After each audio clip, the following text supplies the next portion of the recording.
What is up YouTube, and welcome to this Black Widow post-credit scene breakdown and future predictions video. This video will of course have spoilers not only for Black Widow but also the post-credit scene as well. We know that the post-credit scene clearly takes place post-Endgame as we see Val meet Yelena at Natasha's grave. It's a nice touch that Natasha was buried, or at least having a memorial at the same place, or at least style, that Dreykov said her mother's was, which was by a tree.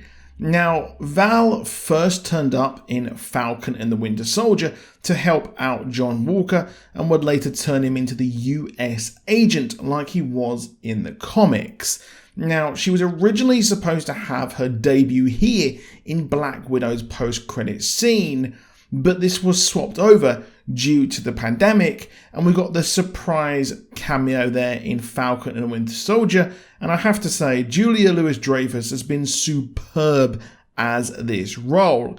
In this scene, we see Val hilariously have to succumb to her allergies, as she says, being allergic to the Midwest. And Yelena says how she's not meant to be bothering her on her holiday time, and it becomes a bit desperate and she wants a raise. Now, this means that quite clearly Yelena has been working with or for Val for an unspecified time before this scene. We know in 2016 the Widows were sent off with Yelena by Natasha to go free, and the Widows were still being mind controlled around the world. So I wonder what happened in that time frame. That's quite a long time. Even if you include the snap and the 5 years, it's a very long time for Yelena and the rest of the cast to actually be involved and saving people across the globe.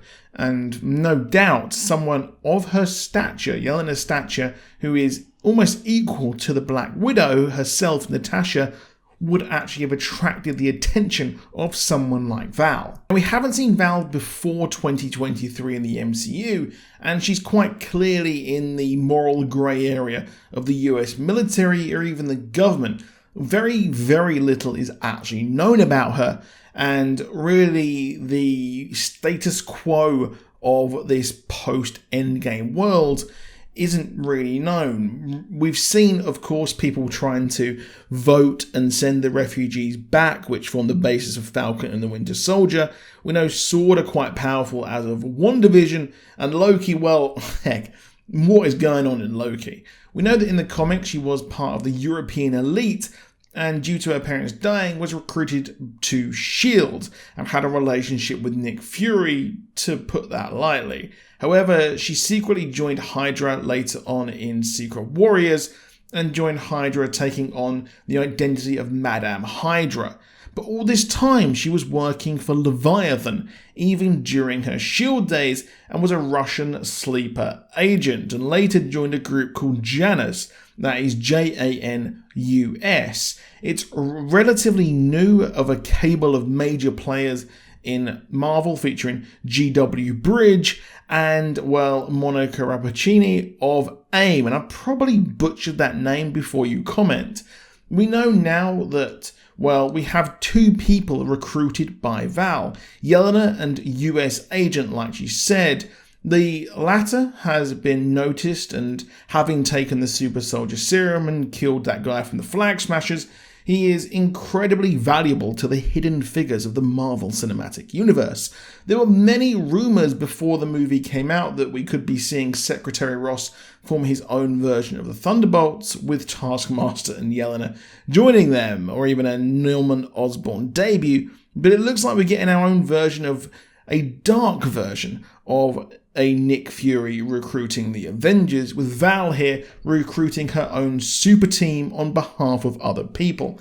Natasha was Nick Fury's right-hand woman in Iron Man 2 as the Avengers recruitment ramped up heavily, and Yelena, being the first recruited person and being a dependable asset, makes sense, with the Captain America knockoff being next, fits in very, very well with the pattern of how the original Avengers were recruited, and here we have a Dark Avengers or Thunderbolts. The Thunderbolts were a ragtag group of villains coming together for their own gain, but would later kind of evolve into a somewhat force for good, if you can call them that, as many different iterations rumbled on. To me, it seems like this is more like a Dark Avengers, recruiting people to a brand new Avengers-style initiative, as we know that did work on some level, who are kind of sort of like the last ones, and it does make me wonder who will be recruited next.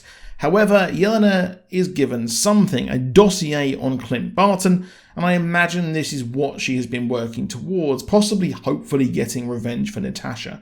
I wondered in my breakdown if Vormir was public knowledge or not, and I bet Val is not telling the full story and telling Yelena that, well, she is to blame for Natasha's death, when not really.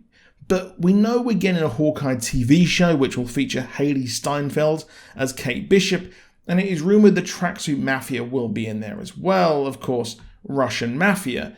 They were in the Matt Fraction Hawkeye comic book, which is a classic. So with Yelena's connection, I would love it if they tangled there and she sends in possibly the Mafia, and it'd be a good departure for the comics heavily. The Mafia was sort of kind of involved with the Red Widow as well, so there's a very good adaptation going on here and merging. There's also the idea that Yelena was simply recruited for Leviathan based on Val's past, but to be honest, anything is better than Yelena's comic book run post-debut. What is interesting, however, is that the picture is showing him actually wearing his Ronin gear, and in the comics, Alexei did become a version of the Ronin, so I wonder if there is a connection there, but the MCU does change the comics heavily, which happened throughout the entire kind of Black Widow movie. But that's it for this video, so please do drop a like down below if you enjoyed it. Do subscribe with notifications on if you want more from us. Check out our breakdown of Black Widow as well we posted earlier, and I'll see you soon, and goodbye.